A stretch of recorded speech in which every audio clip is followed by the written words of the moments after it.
afternoon and good evening, everyone. I'm Kyoko Suzuki Marumo from the Embassy of Switzerland in Japan. I'm heading the Science and Technology Office Tokyo, a proud member of the Swissnex network. In collaboration with my colleagues from Swissnex Boston and New York, I am very pleased to welcome you to the third public event of the Handshake series on robotics and human interaction. For those of you joining this series for the first time, Handshake is a physical and virtual installation developed by the Swiss artistic duo AATB. It uses robotic arms that can be controlled over an online platform to enable people to shake hands with others around the world, like from Tokyo, Osaka, London, Frankfurt, Leipzig, Rio de Janeiro, Reykjavik, Tehran, in addition to lovely Swiss cities and American cities. It's really amazing. Please try it if you haven't. The project is, in a way, an innovative response to the pandemic that is affecting all of us. AATB and Swissnex Boston had originally planned a physical exhibition in New York. Due to COVID-19, or Shingata coronavirus, as we call it in Japanese, this could not take place.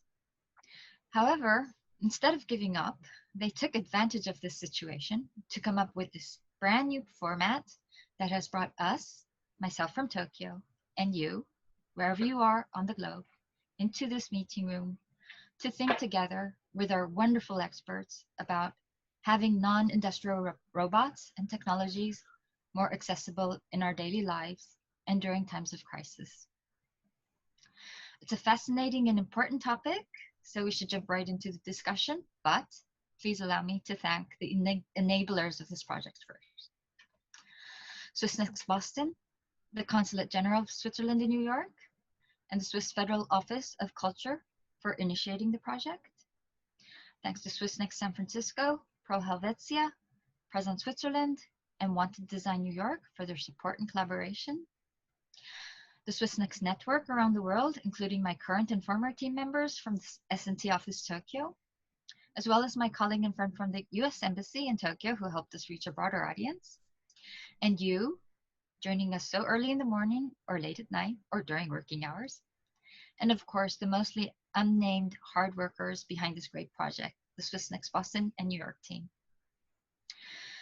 We do have one person who will be named today, our moderator, Alexandra, in charge of the Arts Plus program at Swissnex Boston, whom I personally would like to thank very much for reaching out and giving us this opportunity today to bridge and connect the Atlantic and the Pacific, and who knows, maybe even the Indian Ocean.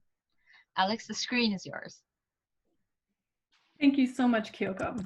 And the pleasure is really ours to be collaborating with you. Thank you so much for picking up on the inspiration from this installation and initiating this panel.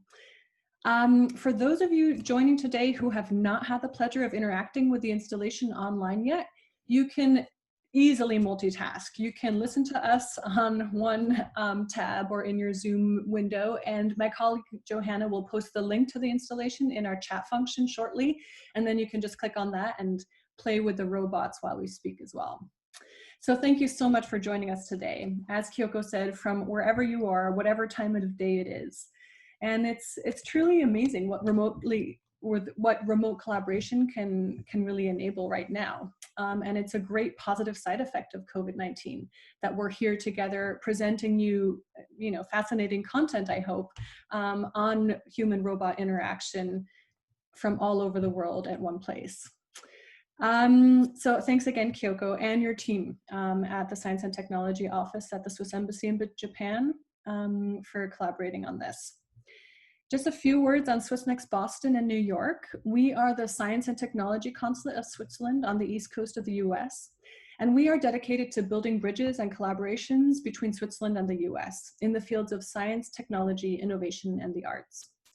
So we're very used to working remotely with many different partners, but usually our actual activities culminate in person-to-person exchanges, enabling wonderfully deep connections, ideas for new collaborations, and usually ending with a heartfelt handshake or a hug even. So can these elements of our work, in essence, the most enjoyable and meaningful aspects of our work, be augmented by robots?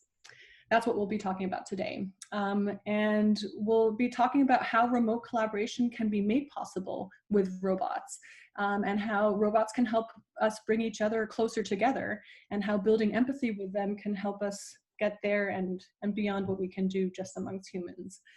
With our wonderful panelists from Japan, Boston, and France today. I'll just run you through what's going to happen today. We're going to start off with 3 short introductions of their work by each of the panelists, starting with AATB and then going on to Professor Massa Inami from the University of Tokyo, and then we'll speak with Kate Darling from MIT Media Lab. After that, we'll talk about the installation called Handshake that you will be playing with while you listen to us. And then we'll dive deeper into a conversation about the future of human-robot interaction before opening up the conversation to questions from you all. You will be able to submit your questions in the Q&A function, careful not the chat function, the Q&A function on the bottom of your Zoom screen, and we will get to those questions towards the end of the event. So let's dive in. AATB, Andrea and Thibault, I'd like to start off with you. In 2018, the two of you, Andrea Anner and Thibault Brevet, started a collaborative practice together. Andrea is from Zurich, Switzerland, and she studied design at the Zurich University of the Arts and at ECAL in Lausanne. Since 2014, she has been co-leading her own studio for art direction called Anner Perrin. Thibault, on the other hand, is originally from Lyon in France, and he too is a graduate from ECAL in Lausanne. He has been developing a practice at the intersection of art, engineering, and design, and has been programming websites since 2012. And their joint practice, called AATB, has developed around the idea of non-industrial robots. They started experimenting with industrial robotic systems, such as robotic arms and industrial automation processes, and then together they developed works exploring human-machine interactions through the lens of kinetic and interactive devices. The student is currently in resident in Atelier Luma in Arles, and they have been nominated for the Swiss Design Awards this year. So Andrea, Thibault, can I ask you to start us off with a short introduction into your installation titled Handshake? And maybe you can take a deep dive into some of the questions that you were seeking to raise through this artwork. So Handshake, at its very, to make it the most easiest, is a way of connecting people physically while being all over the world, spread around. We've all used tools like Zoom, we've all used chat systems, Skype, like video conferencing systems, and also it allows you to connect with somebody elsewhere.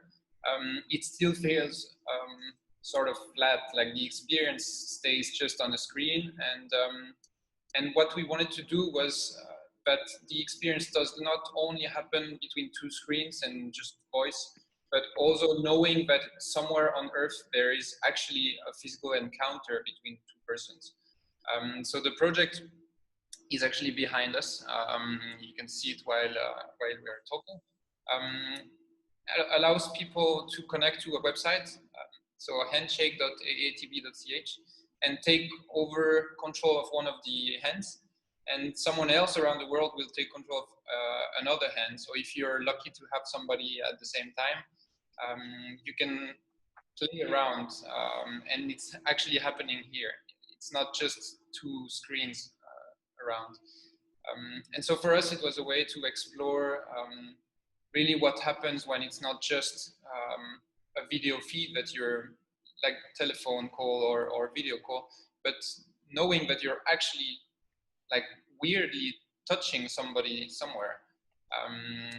So really this idea of telepresence and bringing the robotics aspect into it for us was also a way to explore what is possible for, because we have absolutely no academic background in robotics. We are both taught as designers, and we have picked up robotics completely self-taught. And so we are learning more and more all the technologies and the techniques that go with it, from programming to electronics to machining. And this project is a bit also a moment for us when we have the toolbox sort of full enough that we are able to develop this kind of project.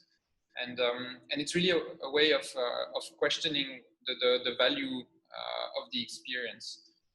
What is a handshake today when it's remote, when everybody is pretending that we can replace work by remote work? Is it actually, do we lose something out of this, or is it just beneficial? And we don't have the answers, but we at least point the question. Handshake is a bit a reaction to say, like, well, what happened when we are just touching remotely? What happened when we touch via surrogates, or when we touch via robotic hands? And it just dives directly into larger questions of, like, for example, in the medical sector, if you have like robots helping people, it's a bit the same idea. Like, is the physical touch of a robot, even if it's like driven by somebody else, or if it's fully autonomous, like what actually does it mean to be facing this question? So yeah, it's maybe broadly opening up, but that's what we try to address with Handshake. Like, because for example, what if one of the hands is always a robot and nobody knows, and we are pretending that it's two-person, but everybody has been playing with like an algorithm forever? It suddenly changes the experience, even though nothing changed here, you don't know. And so that's what we try to raise also. It's the knowing that someone is behind changes the experience, even though the mechanics, the system is exactly the same. It's just that somebody is behind the wheel or the hand. So that's yeah, that's also something that we found. Yeah, and I guess that's, for me, that's kind of a very, very important part of the installation, that like, knowing that it's another person controlling it, that gives a lot of value to it. Yeah, I think that's. Thank you so much. That's actually a great pivot into Professor Massa Inami's work, because I know that for you, Massa, the role of having a human behind the robot is just as important in when you develop your robotic systems. So just for the audience, Professor Inami took up his current position as Professor for Information Somatics at the University of Tokyo, after also working at the University of Electrocommunications and at Keio University. His interests include body editing technology, the augmented human, and entertainment engineering. He has received several awards, including Time Magazine's Coolest Invention of the Year award and the Young Scientist Award from the Ministry of Education, Culture, Sports, Science, and Technology. He's also the co-representatives of the Superhuman Sports Society and a director of the VR Consortium. His latest book is called Birth of the Superhuman, Human Beings Beyond Science Fiction, and he's here today to talk to us about his work. Massa, what was your experience with Handshake, with the installation? And then can you maybe talk a bit more about how it connects to your own work and what you're concerned with in your development of robots? So actually, thank you for coming to this seminar. So I have tried a Handshake last night. So what I felt was, it was really visual sensation. That is actually a visual sensation. However, I can feel a sort of virtual haptics through visual image. Maybe the key point is softness of robotic hand. That is a very important point. One that is also related to my research area, which is cross-modal display and multi-modal display. So let me briefly introduce my background. Is it okay? Can you see my slide? Yes, we can. Thank you. Okay. So my research interest is human augmentation technologies, such as visual augmentation. So I have developed a sort of optical-based cloaking system, which name is optical camouflage system, which allows you to look through outside image. So from when you are driving, and so right upper movie is about a sort of assisting robot, which name is smart tool. So you are able to cut only egg white by using this special robotic tool, as you can see now. So you are able to feel virtual tactile sensation as if egg yolk became a hard nut. And so let me introduce you some of our recent work that's somehow inspired by Buddhism statue, which name is Asura. So Asura has 6 arms, and instead of 6 arms, so we have developed extra 2 arms, which name is metalimbs. Actually, these arms can be controlled with your foot. So let me show you this video. So just after 5 minutes to practice, so most of users can use extra hands. And so this is somehow different type of handshake. This actually, that is actually not only hand plus hand with foot shake. So this is our current research. And maybe that's all relates to my background. Thank you very much. Perfect. That's a great start, and I'm sure we'll dive deeper into what's driving you to create additional hands later on in our conversation. Yeah. But first, let's introduce Kate Darling. Kate Darling is a leading expert in robot ethics, and she's a researcher at the MIT Media Lab, where she investigates social robotics and conducts experimental studies on human-robot interaction. Kate explores the emotional connection between people and lifelike machines, seeking to influence technology design and policy direction. Kate has a background in law and economics and intellectual property. She graduated from law school with honors and holds a doctorate of sciences from the Swiss Federal Institute of Technology, ETH, in Zurich, and an honorary doctorate of sciences from Middlebury College. She is a former fellow at the Harvard Berkman Klein Center for Internet and Society and the Yale Information Society Project, and is also an affiliate at the Institute for Ethics and Emerging Technologies. Her work has been featured in Vogue, The New Yorker, The Guardian, BBC, NPR, PBS, amongst many others. She's also the caretaker of several domestic robots, including her Plio's Yochai, I'm not sure I'm pronouncing that correctly, Peter, and Mr. Spaghetti. I think I got that one. Welcome, Kate. Could you maybe also start us off with your first impression of Handshake, and then talk a little bit about your work and what your background is? Yeah, of course. The robot's name is Yochai, named after Yochai Benkler, who's a legal scholar that I was a big fan of. I still am a big fan of. So like you mentioned, I work at MIT at the Media Lab, and I study human-robot interaction from a social, legal, and ethical perspective. So I was really excited to see this art piece. I did it yesterday. I thought it was very evocative and beautiful and very strangely engaging. So part of my interest in robots is in more autonomous robots, but it relates to this. So the reason I find robots fascinating is because depending on the design of the robot, people will treat robots very differently than other devices. People tend to treat robots a little bit like they're alive, even though they know that they're just machines.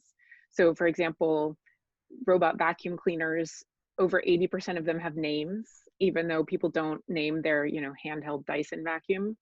And it's because the robots have this autonomous movement, and they move through our space with such purpose that we project agency. Our lizard brains project agency onto the movement, and people will even anthropomorphize robots, so project human-like behaviors and traits and emotions onto them. People will feel bad for the vacuum cleaner when it gets stuck somewhere, and I don't think that this anthropomorphization of robots is a bad thing, but one of the downsides that I see to this is that we are constantly comparing robots to humans and artificial intelligence to human intelligence. So if you do a Google image search for artificial intelligence, you get a lot of images of human brains and humanoid robots. And I find this analogy kind of limiting, because artificial intelligence is very different from human intelligence. And personally, I see the potential of robotics not in replacing what we already have, but really in kind of supplementing our own abilities in new ways. And that's part of why I also love this art piece so much, is that for me, it also plays with the idea of it does replace an aspect of human-to-human interaction. The in-person touching that is too dangerous for us to do right now is what it replaces, but it also is a supplementation of our own ability. So it's, you know, we're still the ones interacting in the world, and the robots are an extension of ourselves. So I think it's a really beautiful example of how it's powerful to use robotics to help us and to create new forms of engagement. It's not a replacement for, you know, touching real hands, but it's a different kind of interaction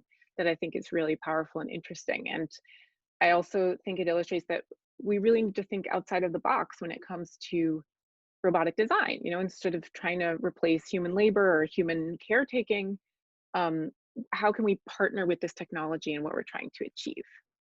And so to bring it back to our anthropomorphization, this tendency that we have to treat robots like living things, this is really powerful and biological and strong. So it's not something that we can eradicate, but one of the things that I've been working on recently, I'm writing a book called The New Breed that tries to shift this analogy of comparing robots to humans and shift it to comparing robots to animals, because we've used animals throughout history for work, for weaponry, for companionship.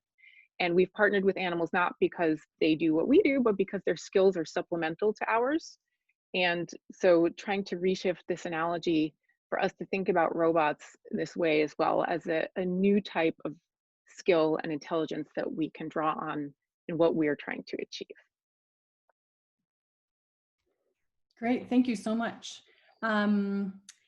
You really kind of laid the ground for my first question to everyone. I wanted to start our conversation, or our joint conversation today, with the topic of design, and exactly touching upon or picking up on what you just said about how the design of robots affects the way we interact with it. And maybe Andrea and Thibaut, you can kind of kick us off on this topic and talk a little bit about how and why you made some of the design decisions that you did make for this installation. And then we can have a conversation about how designing robots in the likeness of humans or animals, how that does affect the way that we interact with it. Yeah, I guess what we like, the design of the hands is really, I guess we wanted to have some kind of exaggerated big hands, so to really put this off. Then we decided on the colors. First we started with some human color hand, but we very quickly noticed that it's a very hot topic, and so we decided to not to avoid the question, but more to, I guess, if we would have chosen a human color, we could only do it wrong. That's why we decided to go with like green and red as a kind of like very graphic image of two colors. It's not one color, but it's two colors, but it's like not any human color. So that was very kind of, yeah, this was very, how do you say it, like decided in a way. And then we really wanted to achieve this flappiness in the finger that we had kind of like, we noticed as soon as, first of all, if the fingers would be too hard, we would have faced some problems with some emergency stops of the robot. So as they are this new generation of robots that are safe around humans, called collaborative robots, they actually can detect when they bump into something. So if the hands would be too hard, the installation would automatically stop. So we had to achieve the hands to be soft enough, and also we thought it would be super nice. In a way, we had to kind of like go a fine line between a bit like they look a bit tired, but when playing with the installation, it adds a lot that they are not stiff, so they are super flabby. And like also people kind of, we have had some people like playing for quite a while, and like as soon as you get in a way how the installation works, you can be quite precise. And so we had really persons or pairs of people trying to play, and they became very subtle and soft in their movements, so you can really caress and you can really like do very sensitive sensitive stuff with the fingers. So that was kind of a design decisions. Yeah, like also the limitation of the screen means that there are not many visual cues to the soft touch. If it would be very mechanical, very hard surfaces or material, it would be very much harder to feel some sort of contact, and the flexibility of the fabric and the flexibility of the finger also is here to enhance the visual feedback that you get from observing the way the flexure is happening, the tension between the fingers. That really, actually, we realized that was the major driver of feeling almost part of the hand, is that you can feel the fingers compressing and flexing when it's in tension against the other, and the way they play together. And that's really the major, like, it was, in a way, the whole project was really happening or not, depending on getting it right for the fingers. Like all the techniques behind was kind of like had to work, but that was not really the point. It was really about what we feel when we were in front. And so we spent a lot of time working on this. Like last week we had another panel, and there was always the big question of the haptic feedback. So obviously we can't have haptic feedback on a website like this. The technology is just not there. But we try to get as close as we can of almost like psychological visual cues of this, yeah, like feeling the hands. So that's, I think that's also something that is interesting to us, is the, yeah, as you said, Kate, the lizard brain, like that when we look at things that move, we give agency to them, or like some sort of autonomy or decision power. I think we identify a lot also with this question of the robots not as being can only be the android or nothing, but because we give a lot of workshops in design schools around electronics and programming, and basically we build crappy robots, and the crappy robots can be just as dumb as like questioning, like, what, I mean, even more in this topic, like, what is a racist automated door that only opens to some people? Like, and trying to actually build it, and like seeing, but in the end, it's the designer and the engineer that makes these choices behind.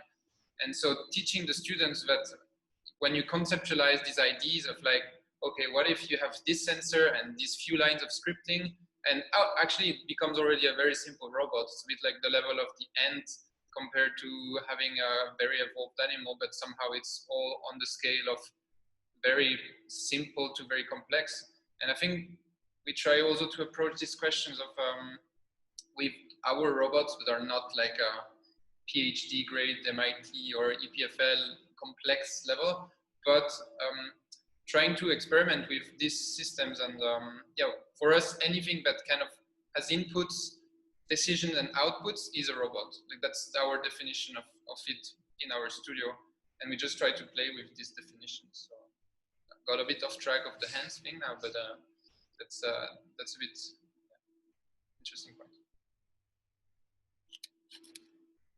That's so cool. I love how you made the hands green and red, and it is, I mean, it's really important to think about questions in design of entrenched biases. If you know, again, like I do a lot of Google image searches, obviously. So if you do a Google image search for human robot interaction, you get a lot of white robot hands shaking white human hands, for example. And it's totally unnecessary, completely unnecessary.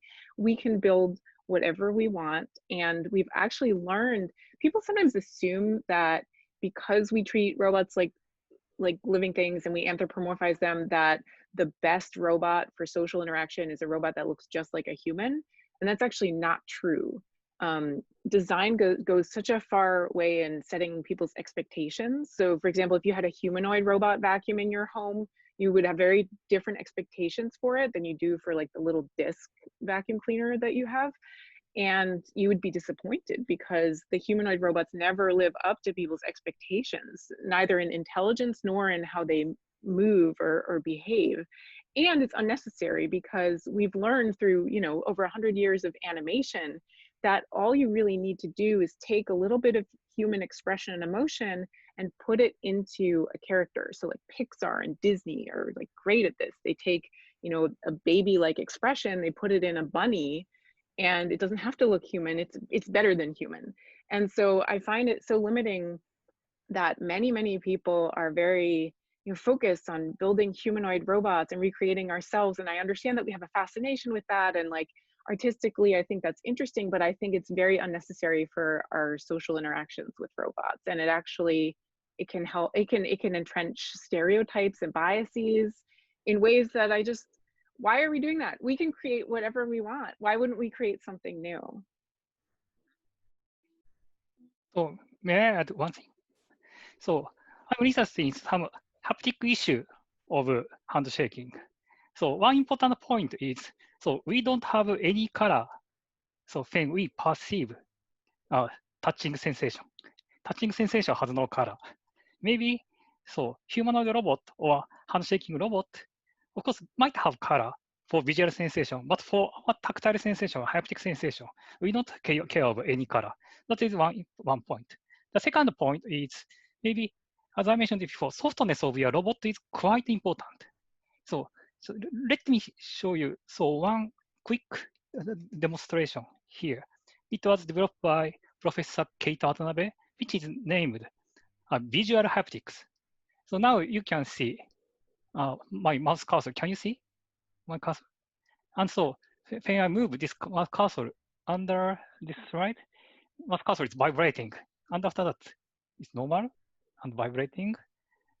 When I put this mouse cursor inside image of honey, the movement is quite slowly and soft. And this is perfectly visual sensation. However, so I can feel a sort of haptics inside our mind.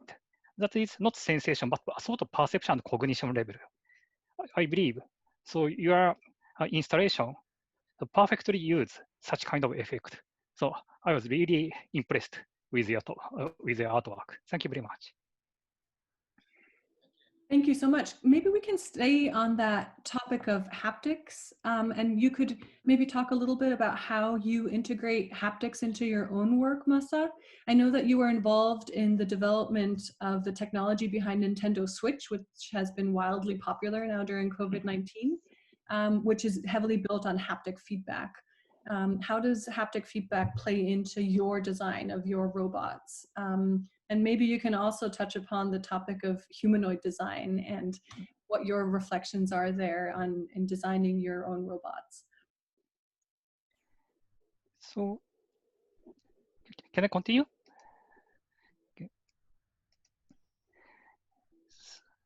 So importance of haptics is strongly relates to how to maybe acquiring new type of body schema. So just looking and just touching is not enough. Combination of visual sensation plus touching sensation is very important. So in this case, so this is a sort of this is one of our research achievement, which has you are putting humanoid robot behind of your back, but remote person can control this robot and your body. And so sometimes, your hand motion can be enforced from remote person. This is a sort of Uber human, human Uber or human Uber. So you can be controlled from remote side. But initially, you just feel this is not so comfortable. However, after 2-3 minutes trial, you can easily collaborate with remote person through this haptic sensation. Plus, after this trial, remote person and this local guy started to become much friendly. That is also importance of haptic sensation, I believe. Relates to human body shape, I also feel maybe human shape might have some diversity. So we usually believed humanoid is like Honda Ashimo, such kind of this kind of robot. But maybe we are able to find various kind of this is not conventional humanoid, but we are able to expand definition of humanoid. So I believe. So maybe so my answer is not so focusing on only tactile sensation, but this is my current impression. Kate, did you want to respond to the diversity in humanoid designs? I'm interested in hearing on what are the advantages of creating robots in the image of humans? Like, does it help us connect with them in a certain way? Is that why you're making certain design decisions, Professor Inami? And what do you think, Kate, about the diversity of human interpretations of the human figure? Well, I think thinking outside of the box again is great, and it does make some sense to start with something that we are familiar with. And one of the main reasons that people give for wanting to develop humanoid robots is that we have a world that's built for humans, right? We have doors, we have stairs, we have narrow hallways, and so it makes sense to build something that can navigate those spaces. I do think that and part of why I love Professor Inami's work so much is because it is thinking a little bit further than that, because we don't have to be just limited to 2 arms and 2 legs and a torso and a head. And we could even think about reshaping our world. So roboticist Laurel Reek, who's at UC San Diego, has said that instead of building these very complicated, expensive humanoid robots to navigate these like doors and stairs, why aren't we building a world that is more wheelchair accessible and making it more accessible for humans, but then also enabling different types of robots and much cheaper robots to be able to function in the world as well. So thinking outside of the box, not just only in the design of what a humanoid looks like, whether it has 6 arms or 4 arms, or whether it can, like, you know, crawl up the walls instead of walk up the stairs, but also thinking outside of the box in, you know, our future and the infrastructure that we're creating as well. I totally agree. So I think so human shape is good for the physical world, I believe. So when we live so inside the house.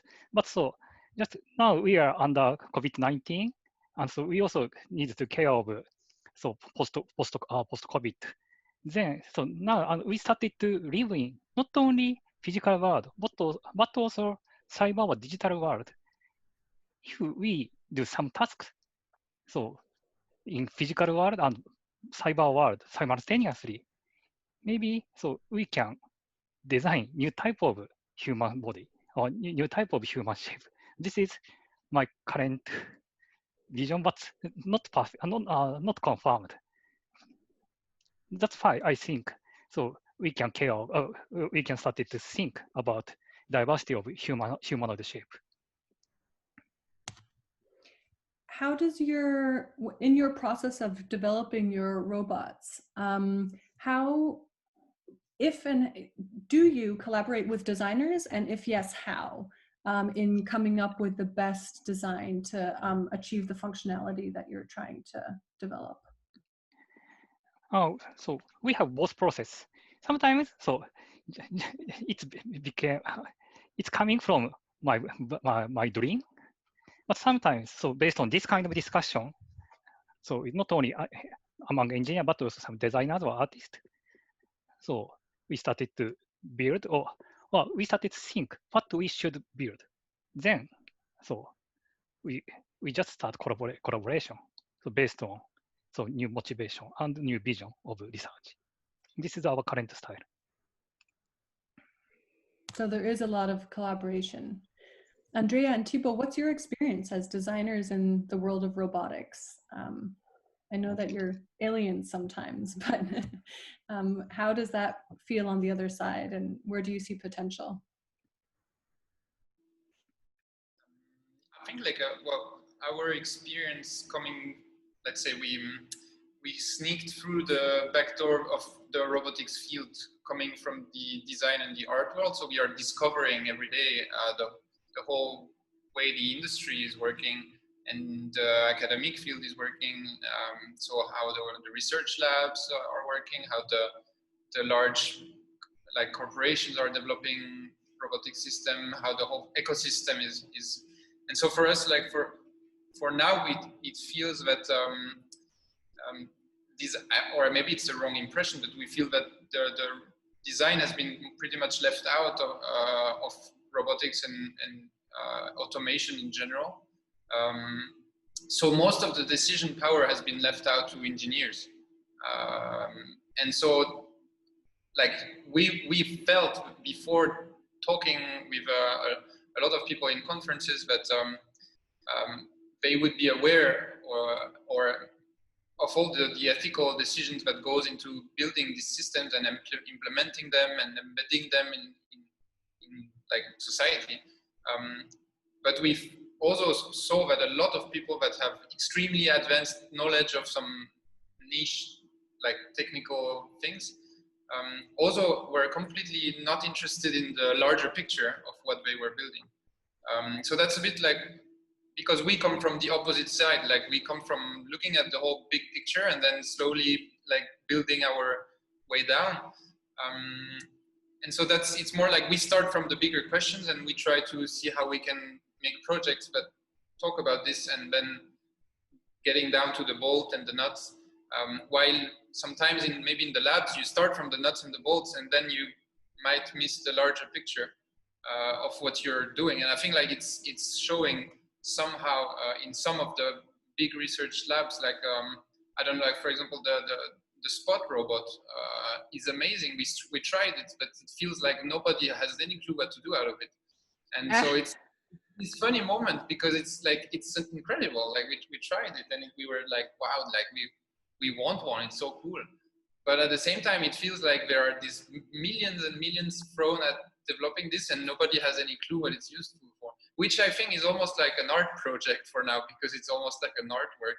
It's just like, for the sake of it, we built this thing and it's funny, but it's not really useful. So we say, well, we can put it for disaster recovery and this and that, but we've never seen any robot on an actual disaster recovery site, or maybe like in this like nuclear power plant field. But it's a weird field in a way, because it feels like there are so many projections that always are missed, and so it's a fun place to work on robotics, let's say. So that's a bit our impression that we are discovering, because we came as outsiders and we probably are still considered as weird outsiders, but that's also fine, because we try to propose a different approach and a different voice. So that's it's interesting.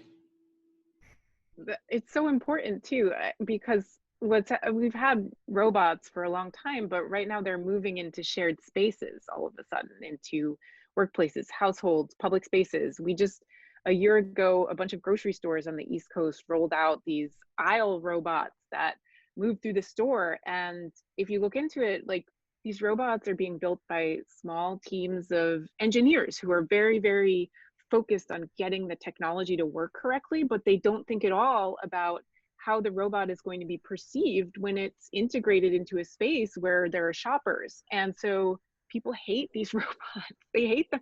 And so it makes me so sad when you, coming from the art and design space, say, oh, kind of, we snuck in the back door, as though your work isn't at least as important as the work that the engineers are doing. And we need more interdisciplinarity in the space. I feel like social robotics, so this like small field of developing robots that are specifically designed to interact with people, I feel like those roboticists, they work with designers and animators, but I feel like the broader field hasn't realized yet how important it is to, like you said, think about the bigger picture. And I think also like probably what is happening is a collateral effect of the robotics industry wanting to, like, for example, the collaborative robots now are being very largely pushed also as part of the industry 4.0 transition. And so everything is more flexible because the workers can work with the robots.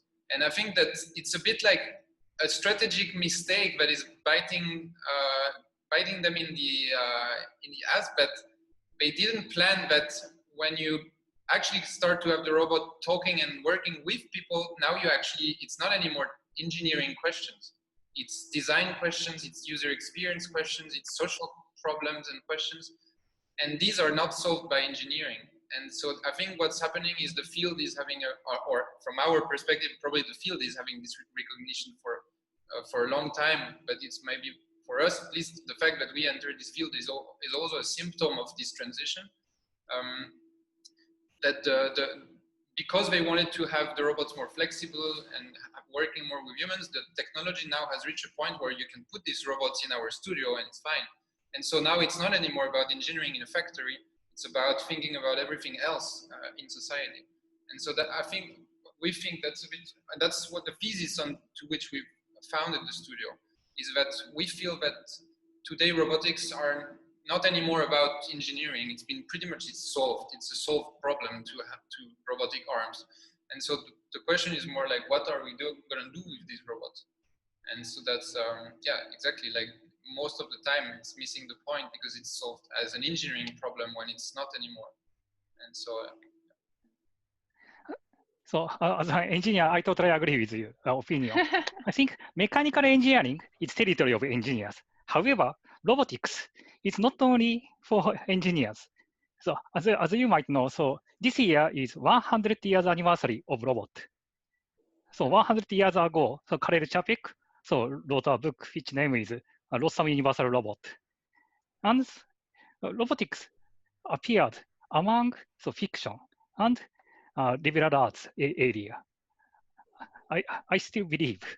So mechanics is among engineer, but maybe so for robot, so we need to care of engineering, not a non-engineering issue, especially so not for engineer, especially for industrial robot, we not care so much, but for human robot interaction, so non-engineer people has lot of contribution, must have a lot of contribute to design new type of robot and new type of interaction design, I believe.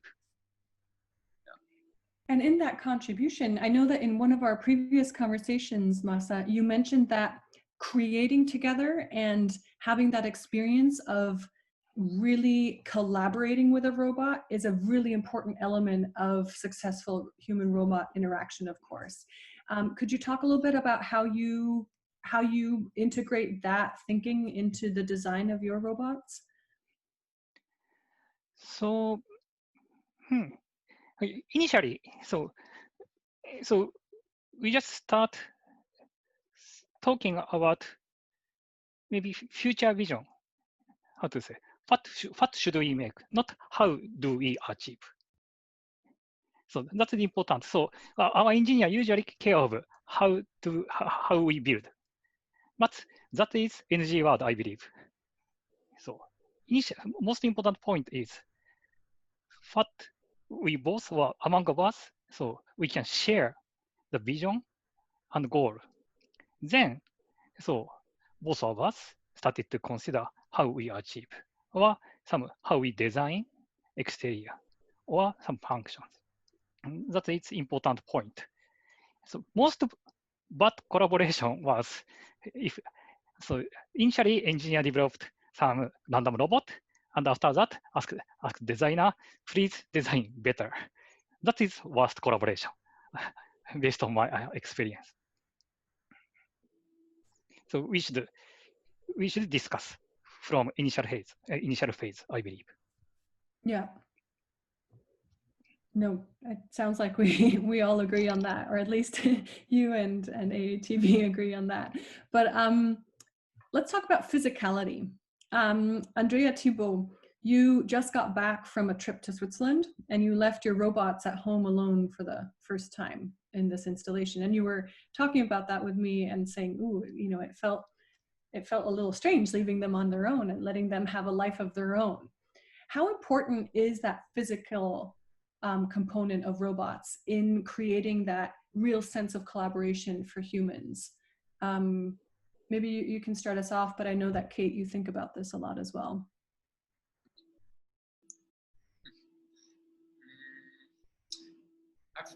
Yeah, I think it's always this moment where the project gets a life of its own. Like we work for weeks and months on something, and it's like this extremely fragile thing that we feel cannot stand on its own, so we are babysitting the projects and the code. We don't know if it runs and everything. And then one day we leave, and it has to keep going. And I think that's also an interesting part of a lot of projects that we do, is that often they have to work autonomously or without supervision. And I think that it's when we do these projects that have to work without any supervision that it becomes a bit weird, because we forget to think about them and they still keep on working. And yeah, it's an interesting moment when the project disappears, but it still keeps on going. I think it's a bit this, what we mentioned with the hands, like when you know that there is an actual person behind. It's not just like a video playing on screen. There's something happening. Also, like this physicality, I think it was quite interesting for us, because the first couple of weeks after starting the project, we were working like right now where we stand. That's a bit our office. And so all day long, we could hear people connecting on the website, because we could hear the hands moving behind us. And we could hear the fabric touching, and we could hear the wind a bit that the hands make when they move. So even though we were not even looking behind us, we could feel that there were people, some sort of entering and leaving, a bit almost like ghosts that enter the space, and then something is a bit animated behind you, you feel presence, and then it's gone, and somebody around the world just like passed through the space. And I think that it's interesting, because I think the robots and like, or this project, it's almost talking about this superstitions we have, or this mysticism of like the ghost in the machine. It still feels like, even you can't brush off the feeling that you feel someone's passed through here, even though there is absolutely no physical reality of this. It's just a thought. So I think we are also quite curious about, let's say, more all the psychological or neurological aspect of what it means to have a robot or a machine, and the actual experience. But it can be a real experience of feeling presence of someone, even though it's just a feeling. There is no reality behind it. And so, yeah, I think it's something quite interesting for us. It's just like we are scratching the surface of what this can be. What I think is very interesting is sometimes what we discover in our practice is we try to build artworks and installations out of this, but sometimes we discover that it's been already done by researchers in universities and labs, and then after building a project like this, sometimes like we are like, wow, there is this paper that somebody wrote 20 years ago when they did exactly the same, but it was just about having graphs and stats at the end of the paper, while for us it's about more the experience of asking people what they feel about it. And so it's a bit like we have the same, like it's not the same path to achieve the same goal. And so it's a bit about, also we are digging and discovering that a lot of this research going on in universities and in labs is super interesting, but it's all hidden from the public eye. So I think that's a bit also the projects we do, in a way, like when we start to really dig in, it's not that they are groundbreaking from a technological standpoint. Most engineers would be probably bored by seeing what we do, because it's like, oh yeah, it's easy to do, I can do it in my lab also. But that's not the point. Like the point is that nobody has actually tried to put it out there for everybody else to try. And so that's, we try to be a bit also to help in this transition, that this technology is entering society. And so we try to also be not a mediator. We don't want to be like a figure of authority on how this should be, but we want to propose a way of how could this possibly exist. So that's, yeah.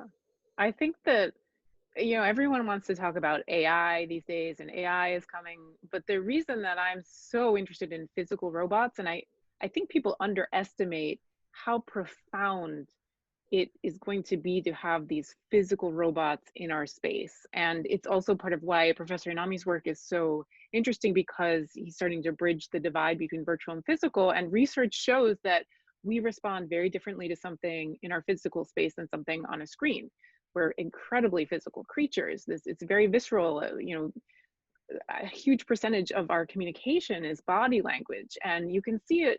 I mean, even, you know, when my kid was 2, we have all of the like artificial like assistants in our home. We have like Amazon's Alexa and the Google Home and Siri, and he didn't care at all about them. The only one of those that he cared about was Jibo, which can dance. It's like it can move, it can swivel its head and look at you when you're speaking to it. And my son immediately responded to only that robot and didn't care about Alexa. So it just shows we have this very deeply ingrained,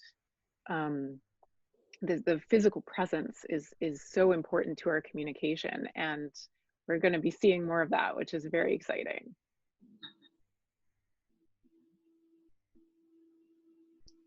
It seems like the physicality of robots is, and making it accessible and tangible to a lot of people is an important step on the process of developing a joint vision, as Professor Inami was talking about, like that we need to have a joint vision on where we're heading, instead of everyone developing robots in their own directions. I just wanted to remind the audience that you can ask questions in the Q&A function. I see that one has already been answered. But please, we have a few more minutes, so please do pose your questions if you have any. And in the meantime, I will ask one last central question to all of you, and that is, Kate, you started talking about, you know, we will be confronted with robots in our physical world, in our daily lives, and we already are in many aspects. What is your vision for the future of collaborating between humans and robots? Where do you think we're heading? Well, I really think, you know, a lot of the headlines are robots are taking over, robots are going to take our jobs. That's not what we're heading into. What we're heading into right now is the era of human-robot interaction, because these robots are starting to come into shared spaces, because the robots aren't smart enough yet to automate most things. They require working together with humans. And I think we're also going to start to see social robotics come up, because I don't think people realize right now that the use case for social robotics is actual social interaction, not to replace human interaction, but as a, you know, a different type of interaction that people can enjoy, kind of like we enjoy our pets and we have different relationships with people. I think we're going to have new relationships with robots as well that we can just add to our menagerie of existing relationships. And I don't think people have yet understood that that's a use case for robots, but I think that that is on the horizon. Thanks so much. Professor Inami, what's your vision? Where are we heading in human-robot interaction? I think human-robot co-symbiosis is very important. So maybe thanks to handshake robot, so we are able to do handshake through internet. That is contribution of robot technology, or human robot co-symbiosis technology. And I think robot is not representative of human being. Maybe robot can enhance our ability, and robot can connect our human each other.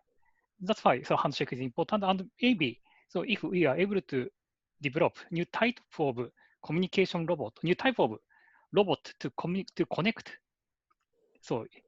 connect human each other, maybe it can replace current smartphone, I believe. Okay. We'll all be having our personal robots soon. Andrea Thibault, where would you like to see this going? Yeah, I guess we are really, in a way, not afraid, but super excited about the co-presence of robots. And as you mentioned before, they won't take away our work. They won't replace us entirely, because they can't. We really have to learn how we can delegate things that are not worth doing ourselves, how they can be done by robots. And on the other hand, it won't be the tasks that are humans in a way. So we really have to see them as, as Kate already mentioned, as another species and another kind of how we can profit really from them and with them, how we can achieve things together. But also on the other hand, I think we, or roboticists who design these new robots, have to be aware of they are aware, but also the public have to be aware that like it's also a big responsibility of like decisions have to be made what exactly will be done by these robots. And I think this sometimes I'm a bit shocked to hear, like, for example, there was this kind of, like, for example, in hospitals, robots can't announce the death of a person. That's what was in the news. I think we still have to kind of separate well human tasks to have be done by humans for humans and other tasks for robots. But I think we have to be conscious and we have to pay attention to really delegate the responsibilities for humans and for robots. Okay, so overall positive visions, but a lot of responsibility for all of you and all of us. Thank you so much, Kate and Massa and Andrea and Thibaut, for taking the time to talk to us today about your work. And thank you everyone for joining today.